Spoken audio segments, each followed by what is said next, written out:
Hi, I'm Robert. And I'm Jenny. And we want to thank you for checking out our channel, 360 Minion Trucker. And don't forget to hit that like button and please subscribe to our channel. And today I want to show you how to handle a heavy load. Today we have a 45,000 pound load. Now that's pretty heavy. And the first thing I want to do is I want to scale my load before I fuel. Now I've got about 1/8 of a tank of fuel, and I need to know how much fuel I can put on without being overweight. You're not allowed to be over 34,000 pounds on the drives or on the trailer axles, and only 12,000 pounds on the steers, although they do allow us 12,400 because we have an APU. So the first thing I'm going to do is I recommend you download the CatScale app. I'm going to use the CatScale app, and I'm going to go ahead and go over to the scale and scale this load.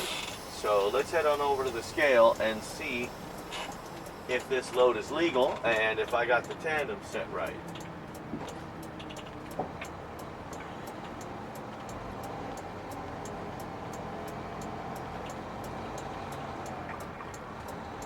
So the first thing you want to do is get yourself lined up with the scale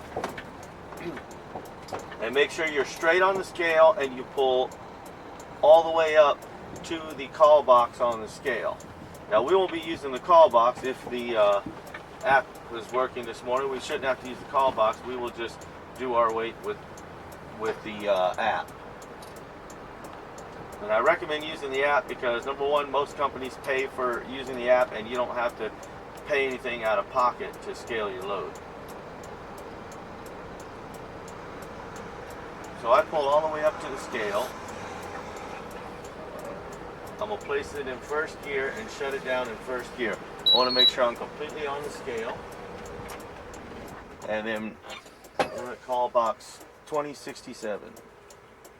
Yeah, everything ready to come up. Okay, and then make sure we have the right trailer number on there. I gotta delete the tractor number. 7602. 7602 for the tractor. And 6657. No, 4859 for the trailer. Oh, that's the address. Sorry, 48. 59 for the trailer. 59. Save Valley. Accept.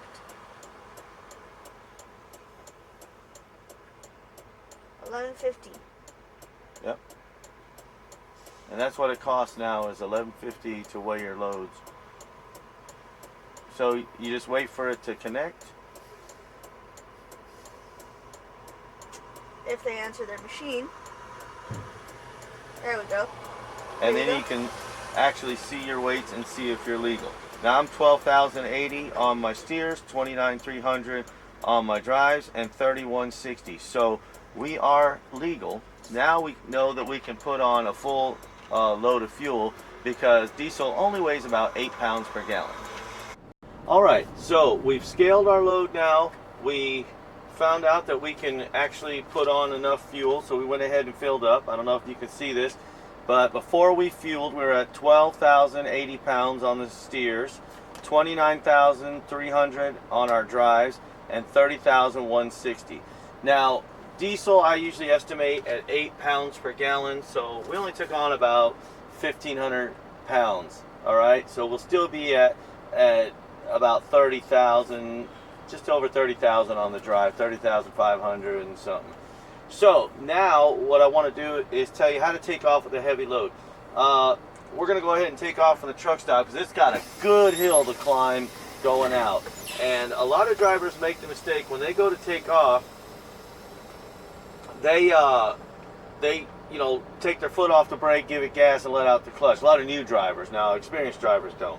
But what you want to do is just let out on your clutch slowly while you're still holding the brake till you feel it pull, and then let off the brake, and it'll idle off. These trucks have so much torque at idle that they'll idle off, even on a hill, and I'm going to show you that going out of the truck stop.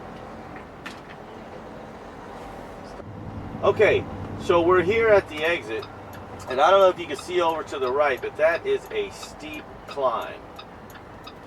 Now don't make the mistake of driving it like you would a standard car, like I say, and throttle to take off. Once again, I'm going to let out on my clutch till I feel it start to pull, and then I'm going to start rolling. As soon as I get it clearing, there we go. And you can still shift at low RPMs. You don't have to throttle it way up. These things have a lot of torque on the low end. I'm gonna get up to about 11 because we're climbing.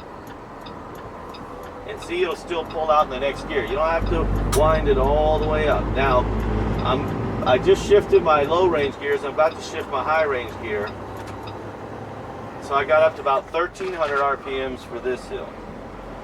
I shifted into 6, it'll still pull out.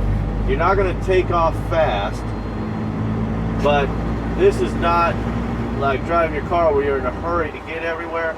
This is about fuel economy. Fuel is money.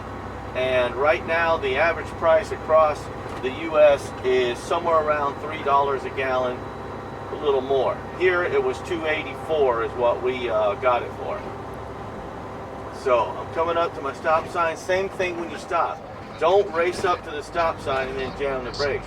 Take your time. Helps if I shift in the right gear.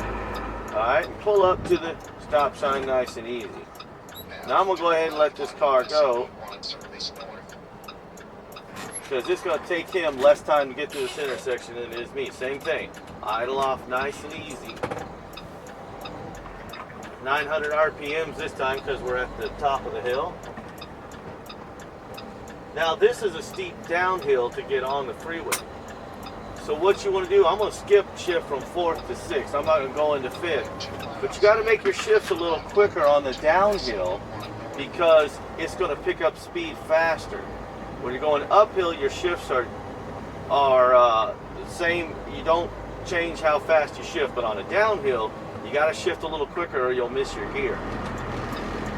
I'm already in 9th gear and I'm at only 30 miles per hour because I know the hill is going to push me down, and by the time I get to this uphill, at this point I'm going to mash on it. I'm getting on the freeway. I don't want to get out of the freeway any slower than I have to. And I'm doing about 43 miles per hour and I got it to the floor. You don't want to poke it getting out on the freeway because you can get run over or you can piss a few people off. Now the other thing, if you got traffic coming up and you're going slow, you may want to put your four-ways on to let them know you're moving slow. I can't go any faster. I've got it to the floor right now, but I'm about to crest the hill. And so another tip that I want to tell you about is when you crest the hill, you don't have to keep it to the floor. Start letting up on your throttle a little bit. I can shift into 10th because I know I'm reaching the top of the hill. Save a little bit of fuel going up the hill. Now I'm up to 45, so I'm going to cancel my four-ways. Well, I'll wait till I get up to 50 because I still have a line of traffic coming. And then I'll cancel my four-ways because I'm not going that slow anymore. But just take it easy on hills and take it easy taking off. You don't, like I say, want to throttle and then let the clutch out when you first take off. You can actually burn the clutch doing that, and you'll wear out your clutch a lot faster. If you just idle off, let that clutch out a little bit until you feel it start to pull, and then release the brakes, it'll pull out of most hills. If it won't, then you shift down all the way into first, which is a gear we hardly ever use. All right? Thank you.